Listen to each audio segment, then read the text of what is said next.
কারণ আমি 10:30টার সময়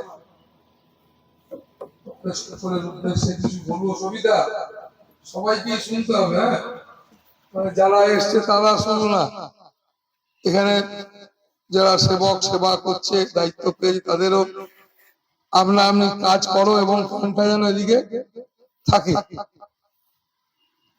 বেশ,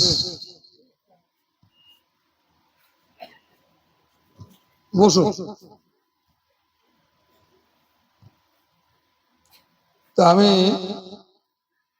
ঠিক এখন বাজে 10:30, আর এই 10:30টার সময়তেই আমাকে দুটো কথা বলবার জন্য বলেছে, তাই তো সুবিধা? সেই রকমই প্রোগ্রাম তৈরি করা হয়েছে। তাই আমি দেখলাম 28 হয়ে গেছে, ওকে আমি বলছি 2 মিনিটে যদি গান গাইতে পারিস গা। ও জয়গুরু ধরতে বললো আর এক দলকে ডাকতে হবে, তাতে বাবু 10 মিনিট চলে যাবে। তো আমি টাইমটা আমার কাছে ভীষণ গুরুত্বপূর্ণ, আর এই সময় আজকে আসতে পারিনি, 20 মিনিট লেট হয়েছে। কেন না আমার আশ্রমে যারা আশ্রমবাসী আছে দুজন, তারা দেরি করে গাড়ি ছেড়েছে, ওই 20 মিনিট দেরি করে দিচ্ছে। তা নাহলে আমি এখানে আসতাম ঠিক 8টায়। কারণ আমি ভীষণ চাঁদ সূর্য এরা যেমন সময়কে ভীষণ গুরুত্ব দেয়, এক মুহূর্ত এদিক ওদিক হয় না। তাই তার জগতে যখন আমরা বাস করি, তো তাই তাদেরকে ভগবান বলি, তাদের থেকে কিছু শিখতে হবে আমার।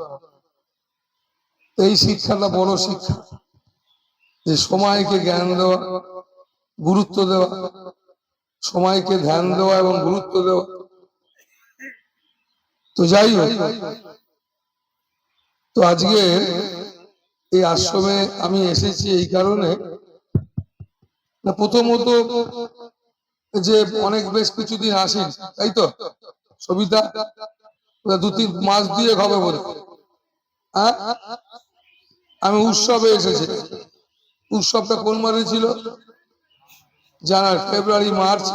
ঠিকই 2-3 মাস অন্তর একবার করে তোদের সকলের উদ্দেশ্যে আসা উচিত। তো সেই কারণে আজকে এসেছি। আর সকালবেলার দিকটা কেন না, যত বেলা বাড়বে না দারুণ গরম, জানিস? আমি শুধু কষ্ট পাবো না, আমি তো পাচ্ছি। আর তোরা সবাই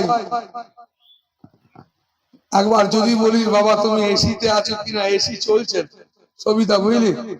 তোর এসি চলছে, তো সেই কারণে বরঞ্চ আরো গরম ভেতরে, তো জানলা মানলা খুলতে হবে মনে হচ্ছে। যাই হোক, তো সেই জন্য গরম আছে, আর গরম নিশ্চিত ভালো।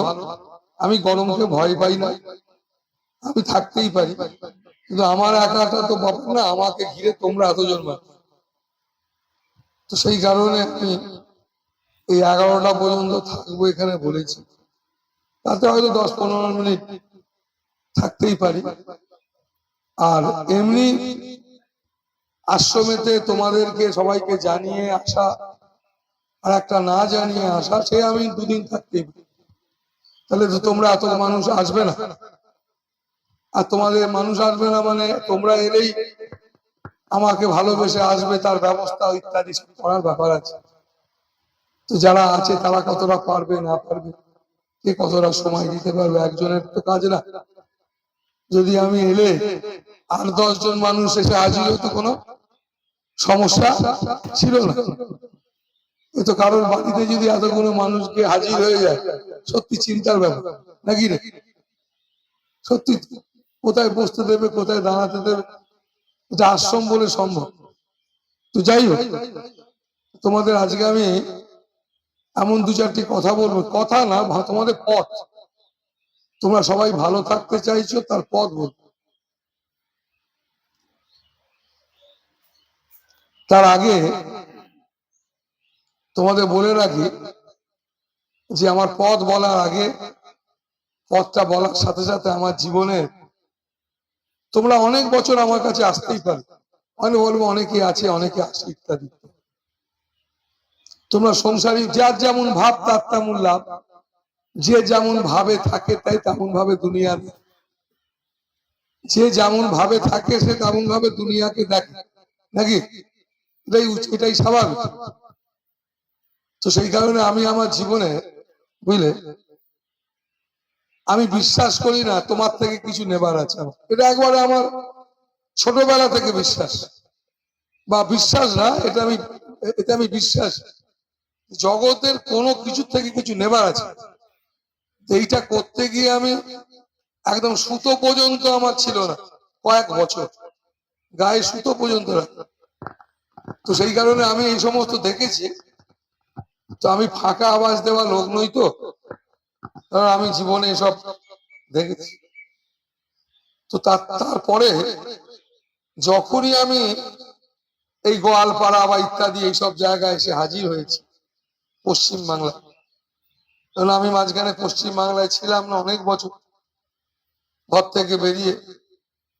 তারপরে যখন ফিরে এসে এদিকে পশ্চিম বাংলায়, আমাদের বাংলা জন্মভূমি, সেখানে যখন মানুষের সঙ্গে গিয়ে বসলাম, দেখলাম যে এক কাপ চা চাইতে গিয়ে দেখছি 4 কাপ চা।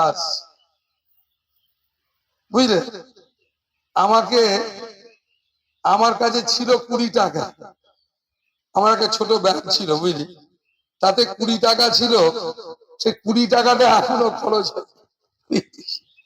খরচ করতে গিয়ে দেখছি 4 জন বলছে বাবা আমি, তেমন আমাকে আর খরচ করতে হয়। কিন্তু এই করতে গিয়ে এত বিশাল কর্মকাণ্ড ঘটে গেছে।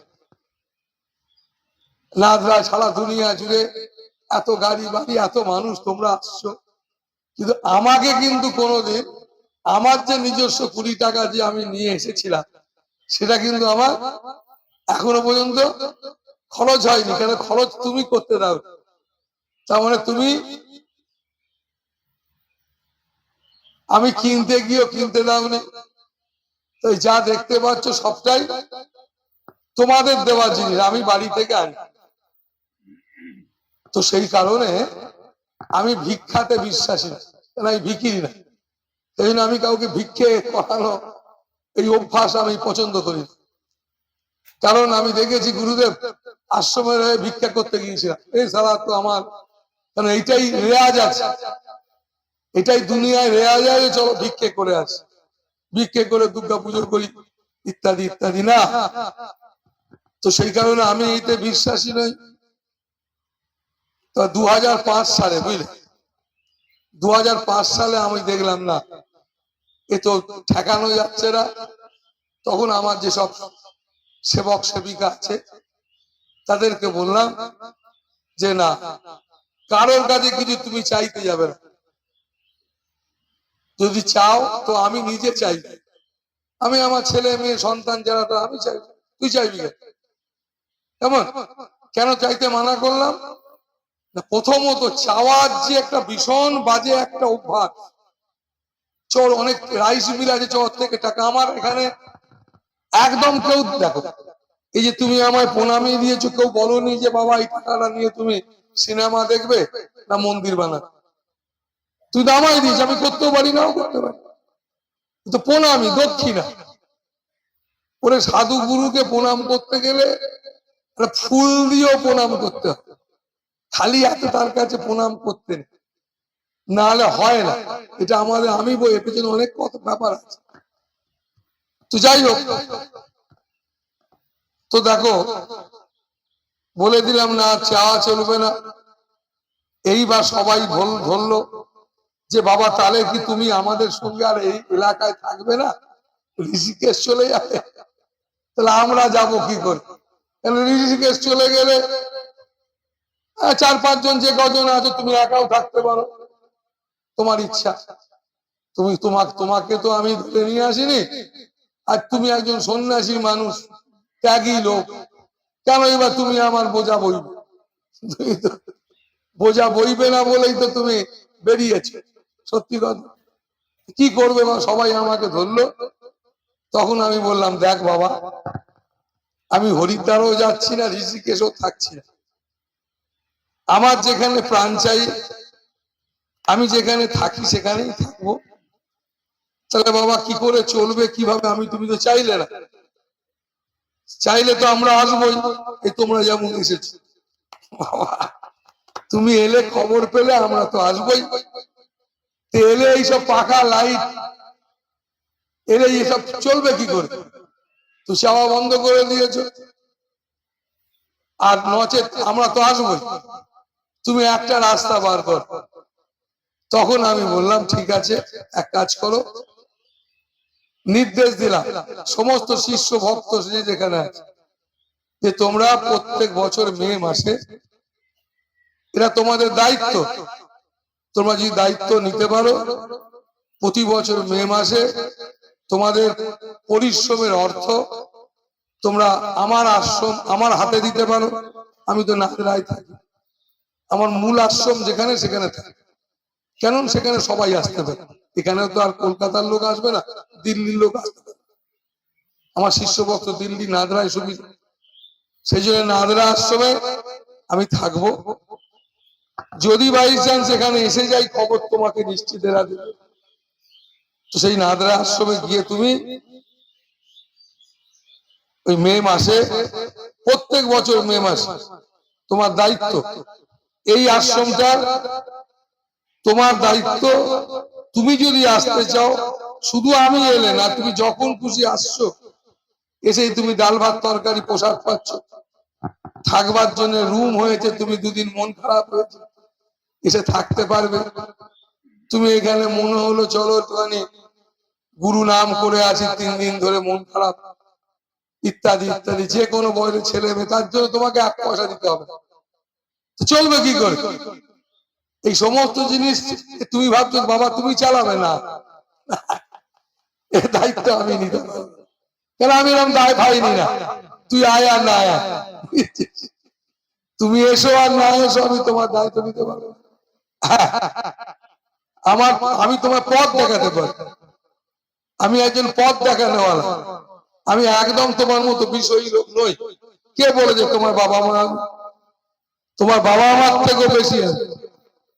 কখন সেটা হবে? তুমি যদি আধ্যাত্মিক পথে চলো, তাহলে তোমার বাবা মার থেকে বেশি। আর তুমি যদি না চলো, বাবু তোমার ধারে কাছে আমি না, কেমন? তো সেই কারণে তোমার মাথায় রাখতে হবে যে তোমাদেরকে আমি দায় দিয়েছি, দায়িত্ব দিয়েছি, এই আশ্রমটা তোমরা আসবে ইত্যাদি ইত্যাদি। তার জন্য সেই অনুষ্ঠান নাম দিয়েছি অর্ঘ্যদান অনুষ্ঠান, তাই তো? তাই সেই অনুষ্ঠানের নাম কি দিয়েছি? অর্ঘ্যদান অনুষ্ঠান। তাই দেখবে তোমাদেরকে এই আশ্রম থেকে ওই আমার বার্তাটা মনে করে দেওয়ার জন্য তোমাদেরকে জানাব। তুমি